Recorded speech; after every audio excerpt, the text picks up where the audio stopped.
میں یہ کہنا چاہتا ہوں اپنے لوگوں سے، اپنی عوام سے، یہ درد ہے میرے دل کا، میں کہنا چاہتا ہوں کہ کب تک آپ ان کو آگے بڑھاتے رہیں گے؟ میں کہتا ہوں مجلس اس جماعت کا نام ہے جو غلامی کرنا نہیں سکھاتی بلکہ اپنا حق لینا سکھاتی ہے، جو غلامی نہیں سکھاتی اپنا حق لینا سکھاتی ہے۔ میں کہتا ہوں مجلس کہہ رہی ہے کہ جہاں آپ بیٹھیں گے آپ کے سامنے ایک اور کرسی رکھی ہوگی، جہاں ہم بیٹھیں گے نگاہوں سے نگاہیں ملائیں گے اور آپ سے اپنے حق کی بات کریں گے۔ وہ دن گئے جب دروازے پر کھڑے ہو کر کے آنے کی اندر اجازت چاہتے تھے، اب وہ دن چلے گئے جب خلیل میاں فاتحے اڑاتے تھے، اب وہ دن آیا ہے کہ آپ کے ساتھ کرسی پر بیٹھ کر ہم اپنے حق اور ادھیکار کی بات کریں گے۔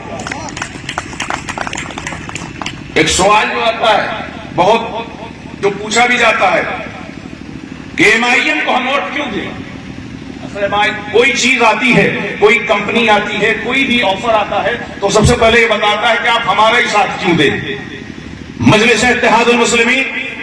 جو آج ہندوستان میں کسی تعارف کی محتاج نہیں ہے، ہم اس کو اپنا ووٹ کیوں دیں؟ تو میں اس لیے کہتا ہوں کہ مجلس کو ووٹ آپ دیجئے، اس لیے کہ جب دوسری جماعتوں سے آپ لڑتے ہیں تو زبان آپ کی ہوتی ہے، بولی کسی اور کی ہوتی ہے، زبان آپ کی ہوتی ہے، جملے کسی اور کے ہوتے ہیں، زبان آپ کی ہوتی ہے، ڈائریکٹ کوئی اور کر رہا ہوتا ہے، آپریٹ کوئی اور کر رہا ہوتا ہے، مگر مجلس اتحاد المسلمین جماعت کا نام ہے جو اپنے حق حقوق کے لیے بیداری کے ساتھ بولتی ہے اور بیداری کے ساتھ لڑنا سکھاتی ہے۔ اب آپ لوگ کہیں گے کہ خالی مولانا صاحب آپ بتاتے جا رہے ہیں خالی بولنے سے سب کچھ ہو جائے گا، تو خالی بولنے سے نہیں ہوگا، جب ہم بولیں گے اپنا حق پائیں گے تو انشاءاللہ عز و جل جس حلقہ اسمبلی سے ایک صاحب مجھے کہنے لگے، وہ کسی اور پارٹی میں مجھ سے کہنے لگے کہ مولانا صاحب ایک بات بتائیے کہ آپ لوگ بھی مجلس کے حمایتی ہیں، یہ سب کو معلوم ہے، یہ بتائیے 10 20 25 ودھائک اگر جیت جائیں گے تو کیا کریں گے؟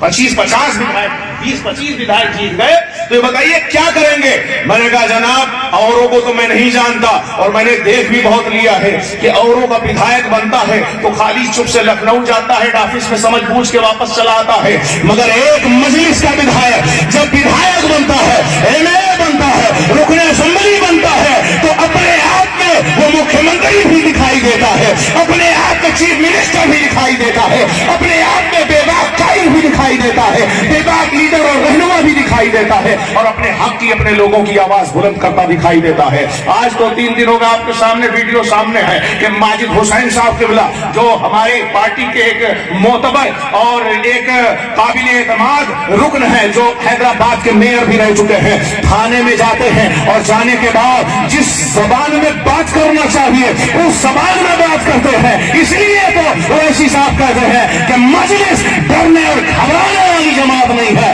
بلکہ مجلس آنکھوں میں آنکھیں ڈال کر بات کرنے والی جماعت ہے۔ مجلس آنکھوں میں آنکھیں ڈال کر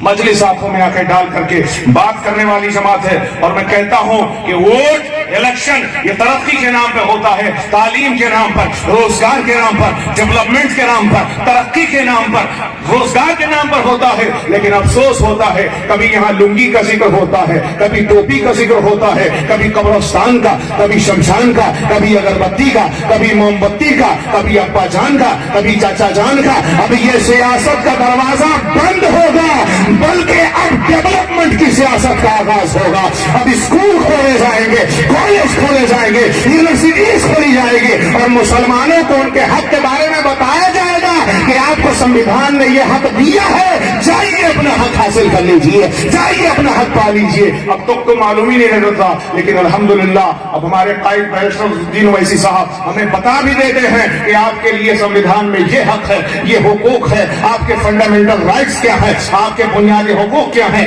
جب ہم جانیں گے سمجھیں گے تبھی حاصل کریں گے۔ دعا ہے مولا تعالیٰ کی بارگاہ میں کہ ہماری قوم کو اللہ سمجھ عطا فرمائے تاکہ وہ ایک پلیٹ فارم پر اتحاد کے ساتھ کھڑے ہوں۔ اور یہ سمجھ لیجئے کہ جہاں اتحاد ہوتا ہے، حافظ ملت فرماتے ہیں اتحاد زندگی ہے، اختلاف موت ہے۔ اگر آپ متحد ہو جائیں گے تو دنیا کا نقش آپ بدل دیں گے۔ اور آج ہماری دعائیں قبول ہوئی۔ آج صلاح الدین ایوبی کا بھیجا ہوا سپاہی بیرسٹر اسدالدین اویسی کی صورت میں ہمارے سامنے ہے۔ اب ہم جمہوری انداز میں اپنے حقوق کو حاصل کریں گے۔ دعا ہے اللہ تعالیٰ کی بارگاہ میں کہ ہمیں اپنے اس قائد کو